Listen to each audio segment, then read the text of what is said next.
Greetings and welcome back to my YouTube channel. In this video, I want to talk about autistic meltdowns. My name is Nerissa and I'm a mom to 3 wonderful children. One of my children is on the autism spectrum, and that's the reason why I come and just share my experiences, the things that I've learned over the years. So today I want to talk about autistic meltdowns. What is an autistic meltdown? An autistic meltdown is an intense and uncontrollable response to an overwhelming situation by an autistic individual. An autistic meltdown is an intense and uncontrollable response to an overwhelming situation by an autistic individual. What this means is that behavior is uncontrollable and it's very intense. I want to mention that an autistic meltdown is not a temper tantrum. A temper tantrum is a behavior that is done to get a reward or to get attention. It's something that once you give the attention, that behavior is finished or stops. But with a meltdown can last an hour, it can last 2 hours, it can last the whole day, sometimes for days, if there is no proper intervention. A meltdown can result in anger and frustration, which can result in lashing out. And the stages of meltdown, a person can be calm, then the next thing they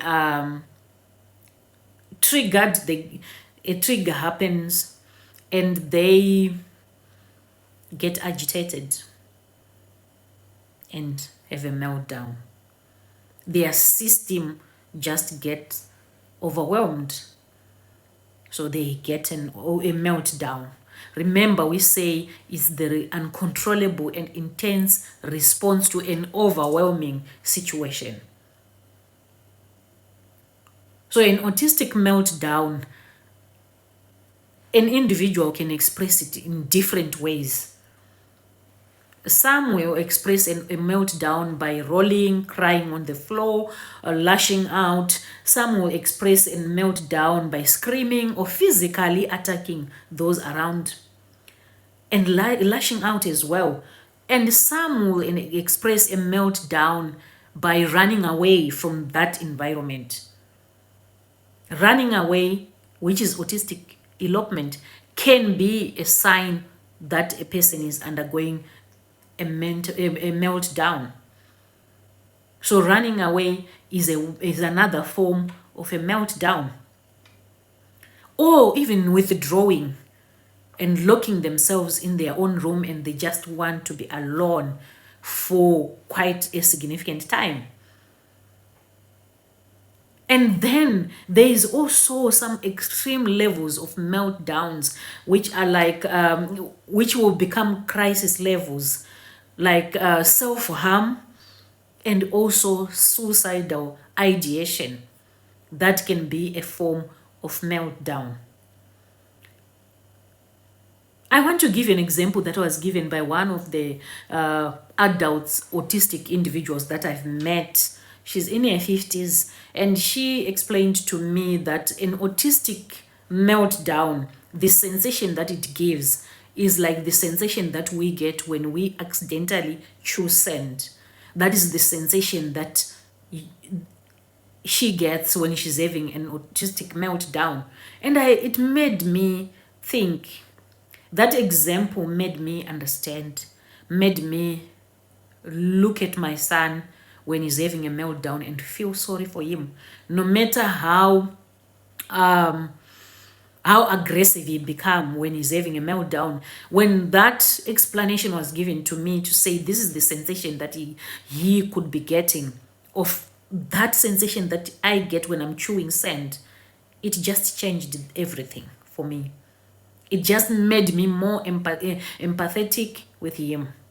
And it sat with me. It still sits with me. So now that we have discussed what is a meltdown, what it's not a temper tantrum, and how to identify a meltdown. Let's talk about the things that we can do or the things that we should not do as well during a meltdown. Maybe you'll witness a meltdown and you're around. This information might help you because you might be in a position to support the parent or the caregiver who will be having that child. And because you are informed, you will be in a position to support them properly. So let's get into it and talk about the things that we should do and the things that we should also avoid doing during a meltdown. Now that we have covered what an autistic meltdown is, what it is not, the stages of an autistic meltdown, and an example, a practical example of what an autistic meltdown feels like. I also want to talk about the other ways in which an autistic meltdown can present itself.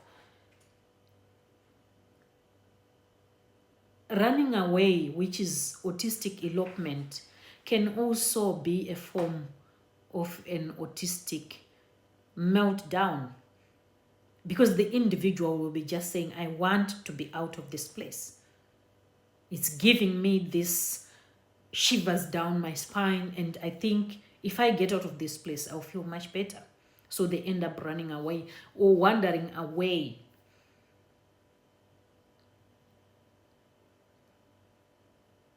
Sometimes individuals who are going through autistic meltdown, they prefer just to be alone.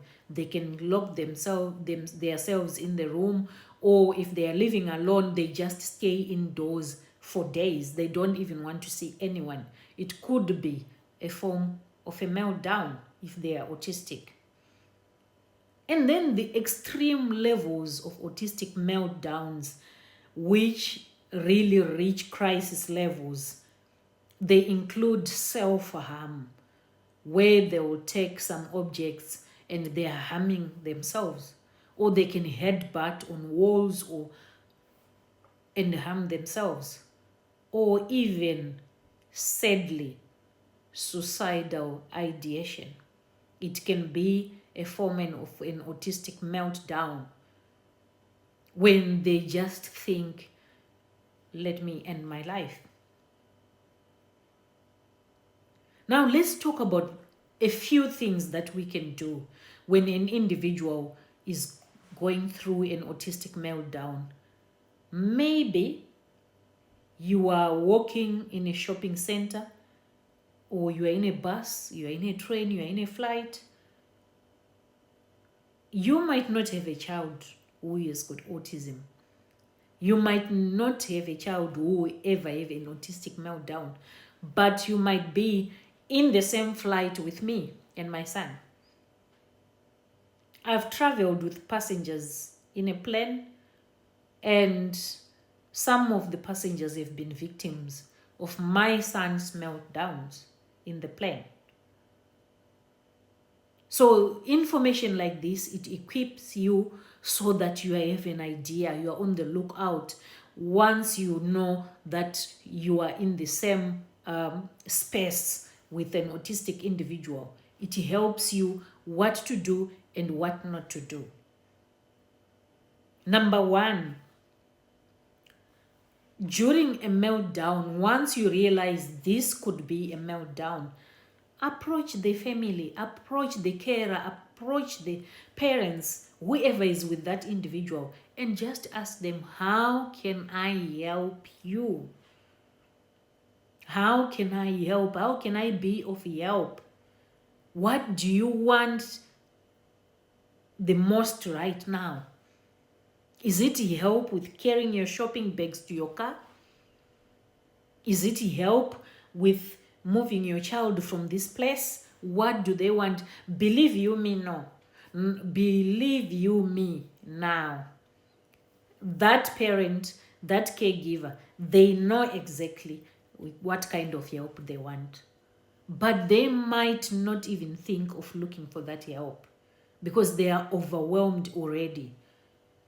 They're already thinking of the previous meltdown and where it left them. Like in my case, the previous meltdown left me in hospital. So already I'll be thinking, okay, I hope we are not repeating that again. So when you ask them, how can I help you? You are already helping them to know that they are not alone in that situation. Maybe they just hand you their phone to say, please call this person and let them know that this is what is happening. Maybe they will ask you to help them. Whatever kind of help, they know exactly what kind of help they need in such a situation. And if you are the parent or the caregiver and your loved one, your little one is having a meltdown, if it's in a public space, I encourage you that the first thing you should do is to move away to a quieter place. Because that meltdown could possibly be emanating from the sensory overload of being in a crowded space. So move them from that place. If you are in a building, move out of the building to a quiet corner outside the building. If you are in an open space and there is somewhere, a building where you can go in, move into that building for a quieter space than where you were. Give them space. Don't ask so many questions. You don't even want to know what is happening. In that state, they don't even want to communicate. They don't even want to communicate. Whatever you're going to be doing there, you will be just adding salt to the wound. So don't communicate. Don't force them to talk to them. Don't touch them. Only after you've moved them, leave them there, give them space.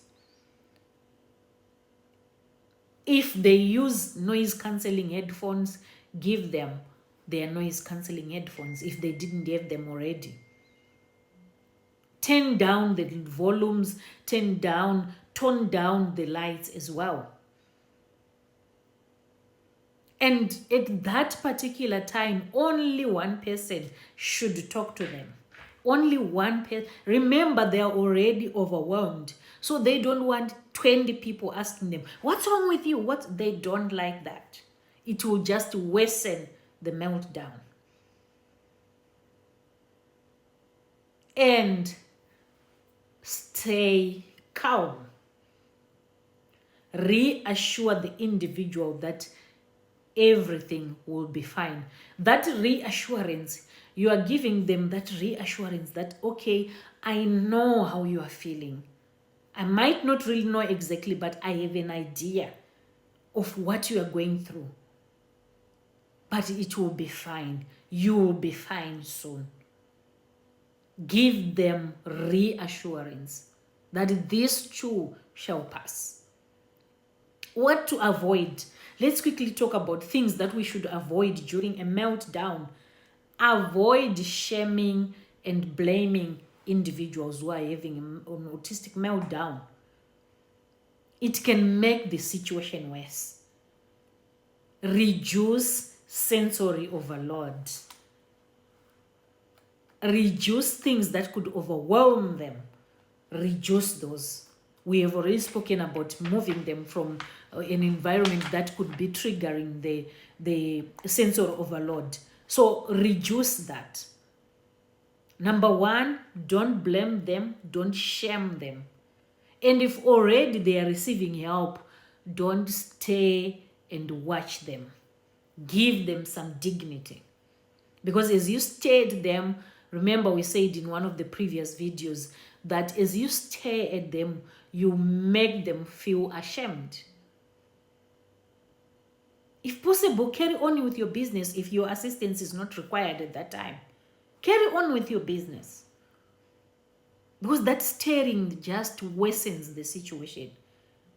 One thing that will tell me that this person knows about autism, understand autism, is how people carry on about their business when my son is maybe rolling on the floor, and they have already seen that we are safe, no one is being harmed, there is no potential for harming each other or for being harmed or for self-harm, then they carry on with their business. Why?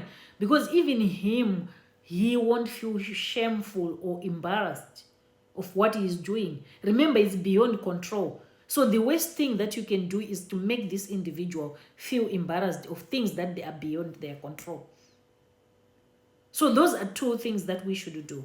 We should not shame them. We should not blame them. Don't stare at an individual who is having a meltdown. See you in the next video, and bye.